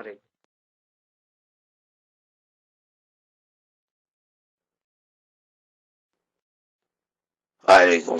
തെറ്റില്ല, പക്ഷേ നല്ലതല്ല. തുടർച്ചയായി 3 അനക്കം വന്നാൽ നിസ്കാരം തന്നെ ബാത്തിലാവും. അതുകൊണ്ട് ചെയ്യാൻ പാടില്ല. തുടർച്ചയായ 3 അനക്കം വരാതെ തന്നെ ചെയ്യുമ്പോൾ ബാഹ്യമായ ഖുശൂഇന് ഭംഗം വരുന്നത് കൊണ്ട് അത് കറാഹത്ത് വരും എന്ന് ഇമാം ഗസാലി റഹ്മത്തുള്ളാഹി അലൈഹി തങ്ങൾ പറഞ്ഞതായി നമ്മൾ ഇതിന്റെ ഇടയ്ക്ക് ഫത്ഹുൽ മീനിൽ തന്നെ വന്നു. അതായത് തലയിൽ വെച്ചിരുന്ന തൊപ്പിയോ തലപ്പാവോ നിസ്കാരത്തിനിടയിൽ താഴെ വീണു പോയാൽ രണ്ടാമത് അത് എടുത്തു വെക്കുന്നത് കറാഹത്ത് വരും. കാരണം എന്താണ്? പ്രവർത്തികൾ ബാത്തിലാകാത്ത പ്രവൃത്തി വരുന്നത് തന്നെ ബാഹ്യമായ ഖുശൂഇനെതിര് വരുന്നത് കൊണ്ട് അത് നല്ലതല്ല, കറാഹത്ത് വരും. എന്നാ ഒരാൾ അങ്ങനെ ചെയ്താൽ ഹറാമില്ല, നിസ്കാരം ബാത്തിലാവില്ല. തുടർച്ചയായ 3 അനക്കം വരാതെയാണെങ്കിൽ എങ്കിൽ പോലും അത് ഉപേക്ഷിക്കുന്നതാണ് നല്ലത്.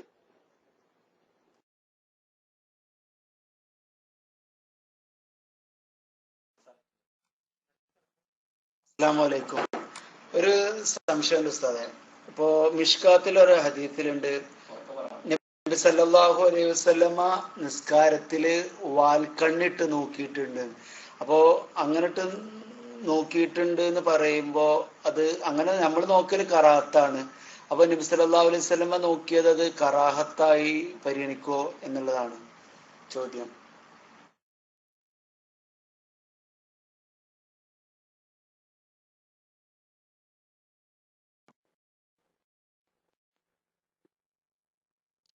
അവിടെ മുഴുവൻ മനസ്സിലാകാത്തത് കൊണ്ട് പറ്റിയ ഒരു ചെറിയ അബദ്ധാണ് സുഹൃത്തിന്. കറാഹത്താണെന്ന് പറഞ്ഞത് ആവശ്യമില്ലാതെ നോക്കൽ കറാഹത്താണ് എന്നാ പറഞ്ഞത്. ആവശ്യമുണ്ടെങ്കിൽ നോക്കൽ മുബാഹാണ് എന്നും പറഞ്ഞു. അത് നിങ്ങൾ കേട്ടിട്ടില്ല, അതാണ് പൗതിയെ കേട്ടുള്ളൂ. കറാഹത്ത് എന്ന് പറഞ്ഞത് ആവശ്യം കൂടാതെ കണ്ണുകൊണ്ട് അല്ലെങ്കിൽ മുഖം കൊണ്ട് ഇൽത്തിഫാത്ത് തിരിഞ്ഞു നോക്കൽ കറാഹത്താവും.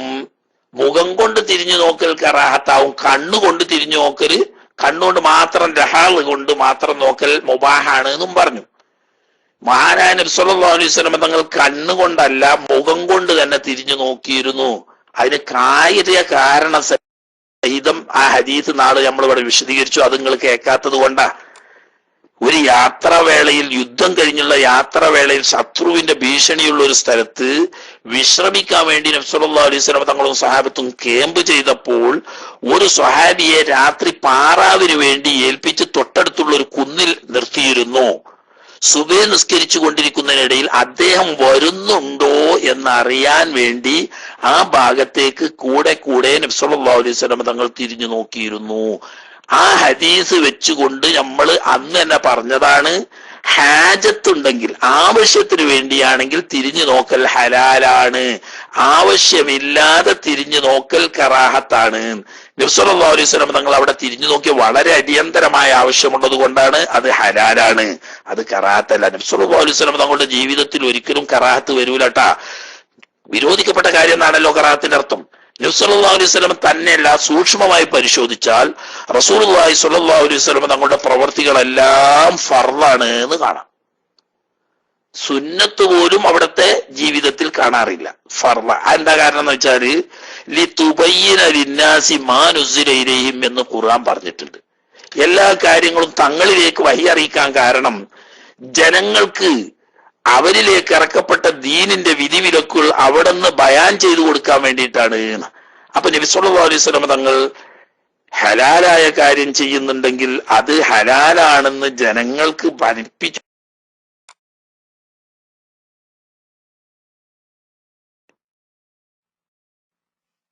അപ്പോ അതുമായി ബന്ധപ്പെട്ടിട്ട് ഉസ്താദ് വേറെ സംശയം.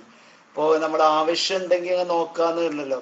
അപ്പൊ നമ്മളിപ്പോ ഒരു ടൗൺ പള്ളിയിൽ നിസ്കരിക്കുന്നതിനെത്തി, നമുക്ക് ഏറ്റവും പെട്ടെന്നുള്ള യാത്രക്കുള്ള ബസ് പോകേണ്ട സമയമായി. അപ്പൊ നമ്മൾ ആകെ ഒരു ഇതിലുള്ള സമയത്തിലേക്കാണ്. അപ്പൊ നമ്മൾ നിസ്കാരത്തിൽ ഇങ്ങനെ സമയമായോ എന്ന് നോക്കാൻ വേണ്ടിയിട്ട് കണ്ണിട്ടിട്ട് ക്ലോക്കിലേക്ക് നോക്കാൻ പറ്റുമോ സമയമായോ? കാരണം നമ്മളെ നിസ്കാരം ഇങ്ങനെ ആക്കുമ്പോൾ നിസ്കരിച്ച് കഴിഞ്ഞാൽ ബസ് പോകും. ബസ് പോയി കഴിഞ്ഞാൽ നമ്മളെ യാത്രയിൽ വേറെയും കുറെ ബുദ്ധിമുട്ടുകൾ വരും. പിന്നെ അടുത്ത ബസ് അരമണിക്കൂർ 1 മണിക്കൂർ കഴിഞ്ഞിട്ടുള്ള സ്ഥലങ്ങളൊക്കെ ഉണ്ടാവില്ലേ. അപ്പൊ അങ്ങനെയുള്ള ഒരു ബുദ്ധിമുട്ടുള്ള അവസരത്തിൽ ഇപ്പൊ നിസ്കാരത്തിൽ ക്ലോക്കിലേക്ക് ഇതുപോലെ ആവശ്യത്തിന് വേണ്ടി നോക്കാൻ പറ്റുമോ എന്നുള്ളതാണ് മറ്റൊരു ചോദ്യം.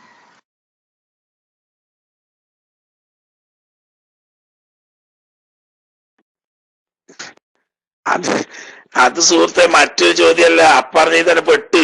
ഹലാലായ ആവശ്യത്തിന് വേണ്ടി നോക്കാൻ, ഹലാലായ ആവശ്യമാണല്ലോ ഒരു യാത്ര. തനിക്ക് നിശ്ചിത സമയത്ത് വരുന്ന ബസ്സിന് സമയം ആയോ എന്നറിയാൻ വേണ്ടി സമയം കാണിക്കുന്ന ക്ലോക്കുകളെ നോക്കുന്നു, അത് മുബാഹാണ്. ആവശ്യമില്ലാതെ നിങ്ങൾ ഇങ്ങനെ ചൊർക്കിന് വേണ്ടി അങ്ങോട്ട് തിരിഞ്ഞു നോക്കി ഇങ്ങോട്ട് തിരിഞ്ഞു നോക്കി അത് പാടില്ല എന്നാ പറയുന്നത്. കാരണം എന്താ, നിസ്കാരത്തിൽ തന്റെ കണ്ണിൻ സുജൂദിന്റെ സ്ഥാനത്തേക്ക് ഉറപ്പിച്ചു നിർത്തി അവിടത്തേക്ക് മാത്രം നോക്കൽ സുന്നത്താണ്. മറിച്ചാവുമ്പോ ആ സുന്നത്തിനെതിരെ കറാഹത്ത് വരും. പക്ഷേ അതൊരു ഹലാലായ ആവശ്യത്തിന് വേണ്ടിയാണ് നോക്കുന്നതെങ്കിൽ അത് മുബാഹാണ്, കറാഹത്ത് വരൂല.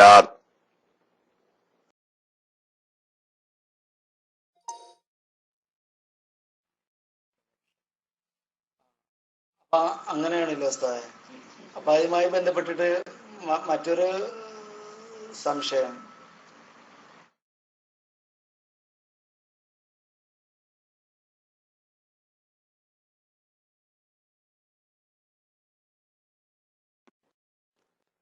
മൈക്ക് പോയല്ലോ. ബൈരക്സിന് എന്തോ ഒരു ചെറിയ കളിയുണ്ട്, ഇങ്ങനെ പോയും വന്നും നിൽക്കുന്നുണ്ട്.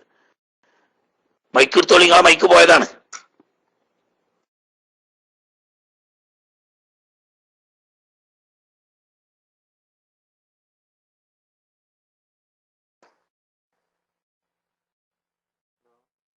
ചെറുതായിട്ട് കട്ടുണ്ട്. ആരാ മൈക്ക് എടുത്തിന്ന് അറിഞ്ഞിട്ടുണ്ടായിരുന്നു. ഞാനൊന്ന് മുകളിലുണ്ടായിരുന്നു, ഞാൻ തന്നെ എടുക്കാനുള്ളതെന്ന് കരുതുന്നു. ഒന്ന് പോയി വന്നു. വേറെ ഒരു പാഠഭാഗങ്ങളായിട്ടുള്ള ചോദ്യങ്ങളൊക്കെ കഴിഞ്ഞ് വേറെ ചോദ്യങ്ങളാണ് ചോദിച്ചുകൊണ്ടിരിക്കുന്നത്. അങ്ങനത്തെ ഒരു ചോദ്യമാണ് നമ്മുടെ ഈ കുറി ഉണ്ടല്ലോ. ഇപ്പൊ ഒരു വിളിക്കുറി താത്തി വിളിക്കുന്നത്, അത് ഹറാമിൽ പെടുമെന്നാണ് അറിവുള്ള ഒരാളോടിനെ ഇതിനെപ്പറ്റി ചോദിച്ചപ്പോ അതെങ്ങനെ ഹറാമാകുക? ഇപ്പോ 1 ലക്ഷം രൂപയുടെ കുറിയാണെങ്കിൽ പിന്നെ 90,000 നീ തന്നെയല്ലേ വിളിക്കണം. അപ്പൊ 10,000 നീ പിന്നെ മനഃപൂർവ്വം വിട്ടുകൊടുത്തതല്ലേ, അല്ലാതെ അവര് പിന്നെ ചൂഷണം ചെയ്തതൊന്നുമല്ലല്ലോ. അപ്പൊ അങ്ങനെയാണ് എല്ലാവരും അങ്ങനെ എന്ത് ചെയ്യണം, ആ കുറി താത്തി വിളിക്കുക. അവരെ ബുദ്ധിമുട്ടുണ്ടായോണ്ട് ഒരു ഹറാമ് വരും. അതെങ്ങനെയാണ് ഹറാമ് ആവൂലെന്നൊരാൾ പറഞ്ഞു. അപ്പൊ ഒന്ന് കൂടുതലായി അറിഞ്ഞാൽ നന്നായിരുന്നു. മൈക്കോട്ട്.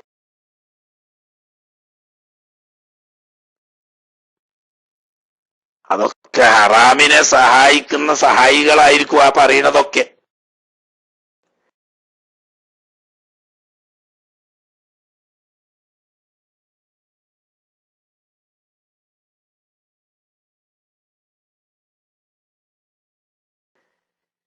പൈസക്ക് പൈസ വിൽക്കാനുള്ള പൈസ വിൽക്കുമ്പോ മസലാണ്ടേ, തുല്യത്തിന് തുല്യാകണ്ടേ. പിന്നെന്താ പലിശ വരൂലെന്ന് അറിയണത്?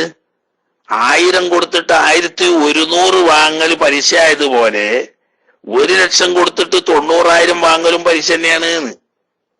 അത് ഹലാലാക്കാനൊന്നും വകുപ്പില്ല. ഹലാലായ കുറി എന്ന് പറയുന്ന സാധാരണ നറുക്കെടുത്തുള്ള കുറി മാത്രം എന്നല്ല, അത് ഹലാലെന്നല്ല. അത് ഇബ്നു ഹജറുൽ ഹൈതമി റളിയല്ലാഹു തആല എന്ന് പറഞ്ഞ സുന്നത്തായ താവൂനിൽപ്പെട്ടതാണ്. പണ്ട് നടന്നിരുന്ന കുറിക്കല്യാണം, അതുപോലെ തന്നെ നറുക്കെടുത്തുകൊണ്ട് അതാത് നറുക്ക് കിട്ടുന്ന ആളുകൾക്ക് കാശ് നികത്തി കൊടുക്കുന്ന കുറി, അത് സുന്നത്താ. കാരണം പരസ്പര സഹകരണമാണ് അതിനുള്ളത്. അതേ സമയത്ത് ഈ ലേലക്കുറി എന്ന് പറയുന്ന സംഖ്യക്ക് വില കുറച്ചുകൊണ്ട് വലിയ സംഖ്യ ചെറിയ സംഖ്യക്ക് വില കുറച്ചു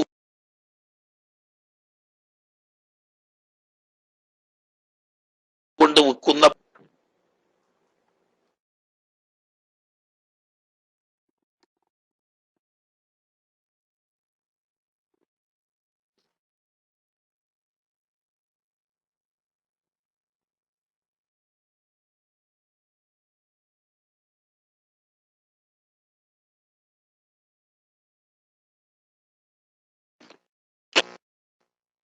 അസ്സലാമു വറഹ്മത്തുള്ളാഹി തആല വബറകാതുഹു.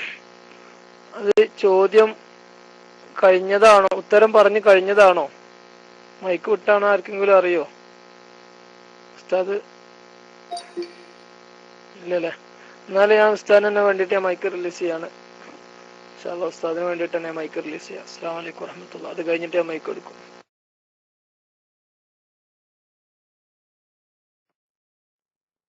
ബൈലക്സിൽ എന്തോ കട്ട് കൂടെ വന്നുകൊണ്ടിരിക്കട്ടെ. ഞാനത് മുഴുവനായിട്ട് മറുപടി പറഞ്ഞു വിട്ടത് തന്നെയാണ്. നിങ്ങൾ എവിടെ വരെ കേട്ടു എന്ന് എനിക്കറിയില്ല.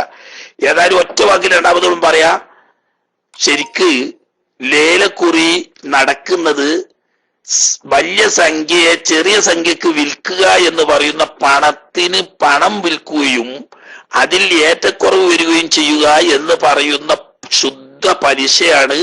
അത് ഹറാമാണെന്ന കാര്യത്തിൽ സംശയിക്കാൻ പാടില്ല. മുസ്ലിം ഉമ്മത്തിന്റെ ഇജ്മാ കൊണ്ട് പലിശയാണെന്ന് ഉറപ്പുള്ളതിൽപ്പെട്ടതാണ് വലിയ സംഖ്യയെ ചെറിയ സംഖ്യക്ക് വിൽക്കുക എന്ന് പറയുന്ന പലിശ. ജിബൽ ഫضല് എന്നാണ് അതിന് പറയാ. സാധാരണ നമ്മൾ മേലെ കൊടുക്കണ 1,00,000 ഉറുപ്യ വാങ്ങിയിട്ട് കടം വാങ്ങിയിട്ട് അതിന് 1,10,000 കൊടുക്കൽ പലിശ ആയതുപോലെ തന്നെ 1,00,000 രൂപ വിറ്റിട്ട് 90,000 വാങ്ങുക എന്ന് പറയുന്നതും പലിശയാവുന്നു. ഏറെ വാങ്ങൽ മാത്രമല്ല പലിശ, ഏറെ കൊടുത്തിട്ട് കുറഞ്ഞ് വാങ്ങലും പലിശ തന്നെ. പൈസ വിൽക്കുകയാണ്. ഇഞ്ഞും കട്ടുണ്ടെങ്കിൽ പിന്നെ ഇഞ്ഞ് നിർത്തേണ്ടി വരും. നേരത്തെ പറഞ്ഞ് പൂർത്തിയായതിനു ശേഷം ഞാൻ വിട്ടതാണ്. അതിന്റെ ഇടക്ക് കേൾവിക്കാർക്ക് പലപ്പോഴും കട്ട് അനുഭവപ്പെട്ടിട്ടുണ്ട് എന്ന് പറഞ്ഞു. ഏതായാലും ഞാൻ മൈക്ക് വിട്ടു. ഇപ്പൊ കേട്ടിട്ടുണ്ടാവുമെന്ന് വിചാരിക്കുന്നു.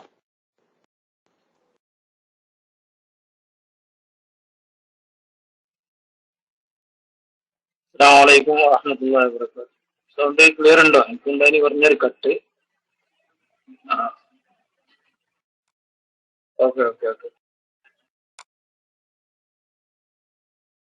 ഞാൻ ചെറിയ സംശയം, അഥവാ ഈ ഒരു മദ്ഹബിലേക്ക് നമ്മൾ ചില വിഷയത്തിൽ മാറുന്നുണ്ടെങ്കിൽ, അഥവാ ചുരുക്കാരത്തിന്റെ സർത്ത് ഫർദ് ഇങ്ങനെയുള്ള എല്ലാ കാര്യങ്ങളും അറിഞ്ഞാലേ മാറാൻ പറ്റുമോ, അല്ലാതെ അറിയാൻ പറ്റുമോ ഇല്ല എന്നുള്ളതാണ് സംശയം. വിടുന്നു. അസ്സലാമു അലൈക്കും.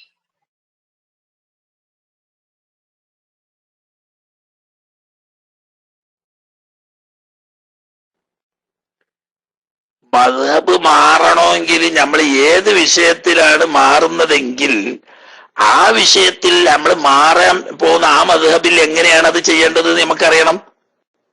എല്ലാവരെയും ഉദാഹരണം പറയാ, നമ്മളൊരു ഷാഫി മദ്ഹബ് വിട്ടിട്ട് ഒരു നിസ്കാരത്തിൽ ഹനഫി മദ്ഹബ് അനുസരിച്ച് നിസ്കരിക്കണം എന്ന് ഉദ്ദേശിക്കുന്നു. അങ്ങനെ ഹനഫി മദ്ഹബ് സ്വീകരിക്കാൻ തീരുമാനിച്ചാൽ ആ നിസ്കാരത്തിൽ ഹനഫി മദ്ഹബ് അനുസരിച്ച് നിസ്കാരത്തിന്റെ ഷർത്ത് ഏതാണ്, ഫർള് ഏതാണ്, ബാത്തിലാവുന്ന കാര്യം ഏതാണ്, ചുരുങ്ങിയത് അതെങ്കിലും മനസ്സിലാവണം. സുന്നത്തും ആദാബും ഒക്കെ മനസ്സിലായാൽ നല്ലതാണ്. അതറിയാതിരുന്നാൽ എങ്ങനെ ആ മദ്ഹബ് അനുസരിച്ച് ആ നിസ്കാരം സഹീഹായി എന്ന് ഞമ്മക്ക് ബോധ്യം വേണ്ടേ? അതുകൊണ്ടാണ് അറിയണം എന്ന് പറയുന്നത്.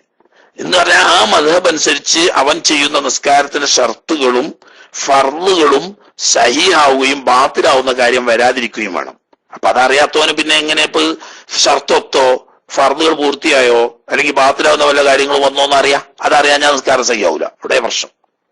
മാറുന്നത് കുഴപ്പമില്ല. അഹ്ലു സുന്നത്ത് വൽ ജമാഅത്തിലെ 4 മദ്ഹബുകളും സഹീഹ, അതിൽ ഏത് എടുത്താലും മതി. പക്ഷേ ഏതാണെങ്കിലും ആ മദ്ഹബ് അനുസരിച്ച് താൻ ചെയ്യുന്ന അമല് ഫർളായിട്ട് സഹീഹാകാൻ ആവശ്യമായ ഷർത്തും ഫർളും ബാത്തിലാവുന്ന കാര്യങ്ങളും മനസ്സിലാക്കണം. അതിന്റെ അപ്പുറം സുന്നത്തുകളും ആദാബുകളും ഒക്കെ പഠിച്ചാൽ നല്ലതാണ്, പക്ഷേ നിർബന്ധമല്ല.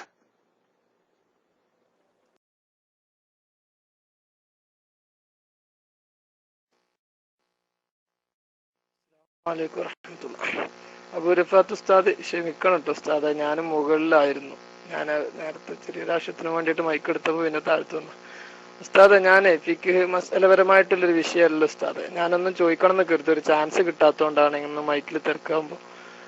പിന്നെ നമ്മുടെ ഇവിടെ ഇപ്പൊ മദീനത്ത് കാണുന്ന ഒരു വിഷയത്തെ കുറിച്ചിട്ടാണ്. ഇവിടെ ഒരു തുർബത്ത് ഷിഫ എന്ന് പറഞ്ഞിട്ട് ഒരു സ്ഥലം അവിടെ കെട്ടി റെഡിയാക്കി, അതപ്പോ അവിടുന്ന് മണ്ണെടുക്കാൻ പറ്റാത്ത കോലത്തിലൊക്കെ ആക്കിയിരുന്നു. പക്ഷെ ഈ അടുത്ത കാലത്ത് കുറച്ച് ദിവസങ്ങളിലായിട്ട് മണ്ണ് എടുക്കാൻ ഇതിനൊക്കെ സൗകര്യങ്ങളൊക്കെ പെട്ട ഒരു സ്ഥലം കൂടിയാണ്. ഈ സ്ഥലത്തിന്റെ പ്രത്യേകത അത് അവിടുത്തെ അത് ഷിഫായുടെ മണ്ണായിട്ട് ഉപയോഗിക്കാനുള്ള കാരണം എന്താണെന്നും, അതുപോലെ തന്നെ നമുക്കത് നാട്ടിലോട്ട് കൊണ്ടുപോയിട്ട് ഷിഫക്ക് വേണ്ടിയിട്ട് ഉപയോഗിക്കാൻ പറ്റുമോ എന്നും അറിയാനാണ് ഉസ്താദെ. മാത്രമല്ല ഒരു അസുഖമായിട്ടുള്ള ഒരാൾക്ക് വേണ്ടി ഉദ്ദേശിച്ചേ കൊണ്ടുപോകാൻ പാടുള്ളൂ എന്നും കൂടെ അറിയാൻ വേണ്ടിയിട്ടായിരുന്നു. അസ്സലാമു അലൈക്കും വറഹ്മത്തുള്ളാഹി.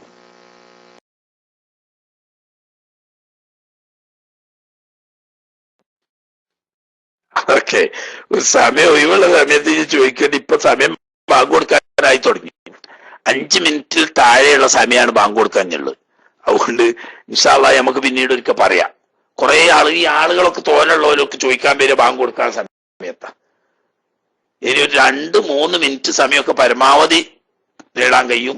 അത്യാവശ്യം കൂടാതെ കഴിയാത്ത വല്ല കാര്യങ്ങളും ചോദിക്കാനുള്ളവർ മാത്രം മൈക്കെടുക്കുക. കാരണം സമയം ബാങ്ക് കൊടുക്കാനായി.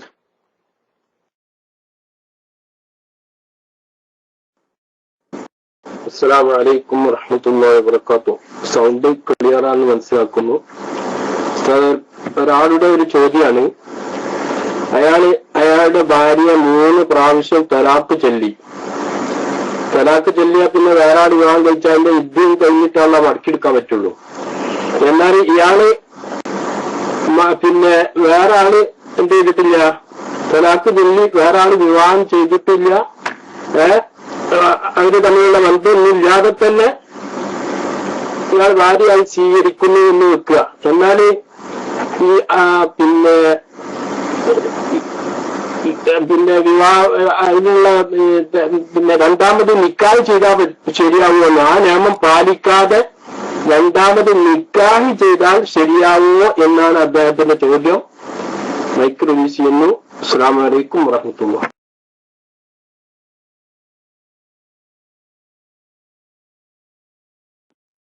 മൂന്ന് തലാക്ക് ചൊല്ലിയ ഒരു മനുഷ്യന്റെ ആ പെണ്ണിനെ രണ്ടാമത് നിക്കാഹ് ചെയ്യണമെങ്കിൽ അഹ്ലു സുന്നത്ത് വൽ ജമാഅത്തിന്റെ 4 മദ്ഹബ് അനുസരിച്ചും,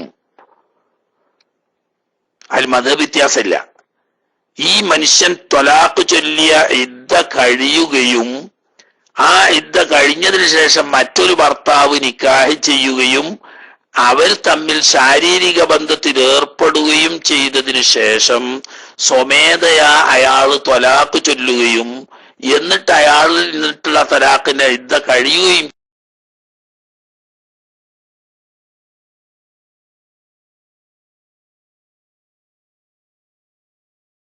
ചെയ്തതിനു ശേഷം നിക്കാഹ് ചെയ്യാൻ പറ്റൂല, മടക്കിയെടുക്കാനും പറ്റൂല. ഇദ്ദ കഴിഞ്ഞതിന് ശേഷം വേറൊരാൾ നിക്കാഹ് ചെയ്താലും പോരാ, അയാളും അവളും തമ്മിൽ ശാരീരിക ബന്ധത്തിൽ ഏർപ്പെടുകയും വേണം. എന്നിട്ട് അയാൾ അവളെ മനഃപൂർവ്വം ത്വലാഖ് ചൊല്ലണം. ത്വലാഖ് ചൊല്ലിയ ശേഷം ആ ഇദ്ദയും കഴിയണം. എന്നിട്ട് നിക്കാഹ് ചെയ്യുക എന്ന് പറയുന്ന ഒറ്റ വഴിയെ 3 ത്വലാഖ് ചൊല്ലിയ പെണ്ണിനെ രണ്ടാമത് ഭാര്യയാക്കാൻ 4 മദ്ഹബ് അനുസരിച്ചും വഴിയുള്ളൂ.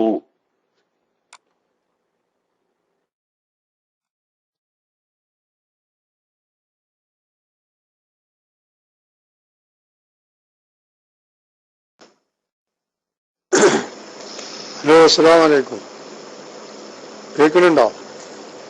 ഹലോ, അസ്സലാമു അലൈക്കും. ഞാന് മിഞ്ഞാന്നത്തെ ബുധനാഴ്ചത്തെ ക്ലാസ്സിൽ ഉസ്താദ് പറഞ്ഞത് ഇമാമ് ബിസ്മി ചൊല്ലണില്ല എന്നുണ്ടെങ്കിൽ ഇമാമിനെ തുടരാൻ സാഫി മദ്ഹബിൽ തുടരാൻ പറ്റില്ല എന്നുള്ളത് എനിക്കൊരു സംശയമായിരുന്നു. അതുകൊണ്ട് ആ സംശയം ഒന്ന് ദൂരീകരിച്ച് തരണം ഞാൻ മൈക്ക് കേട്ടു.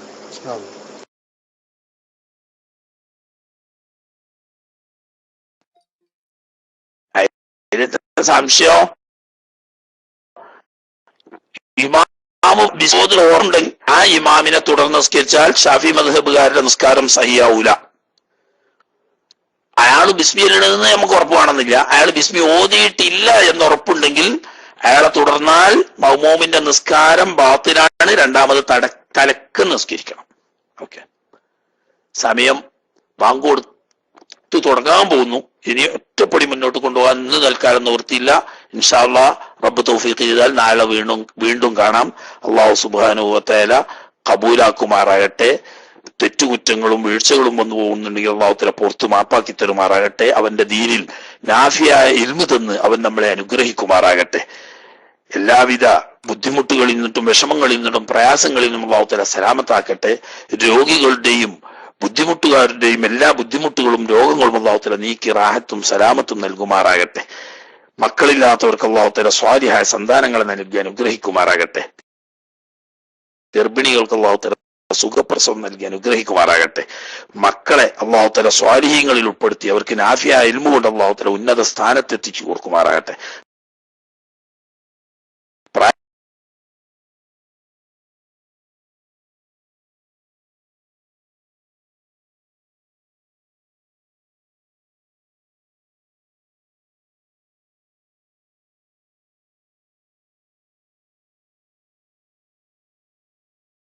പൂർത്തിയെത്തിയ മക്കൾക്ക് അനുയോജ്യരായ ഇണകളെ അല്ലാഹു തആല കൊടുത്ത് അനുഗ്രഹ ആളുകളുടെയും കച്ചവടങ്ങളിൽ നിന്നിട്ട് ഞങ്ങളെ നീ സലാമത്താക്കണേ അല്ലാഹ്.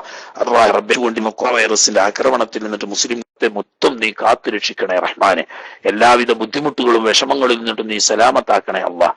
പഠിച്ചവനെ മരണം വരെ ജീവിക്കാൻ ആവശ്യമായ ഹലാലായ ഐശ്വര്യം തരണേ അല്ലാഹ്.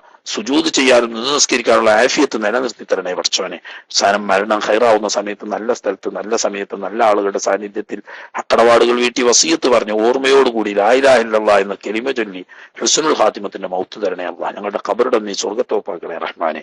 ചുട്ടുപൊള്ളുന്ന മഹ്ശറിൽ നിന്റെ അർശിന്റെ തണലേഖപ്പെടുന്ന ഭാഗ്യവാന്മാരിൽ എളിയവരായ ഞങ്ങളെ നീ ഉൾപ്പെടുത്തണേ അല്ലാഹ്. ഹബീബിന്റെ ചാരത്തണഞ്ഞ അഷ്റഫ തൃക്കയിൽ നൗദുൽ കൗസർ വാങ്ങി കുടിക്കാം. അല്ലാഹുവേ നിന്റെ കോപത്തിന്റെ വീടാവുന്ന നരകത്തിൽ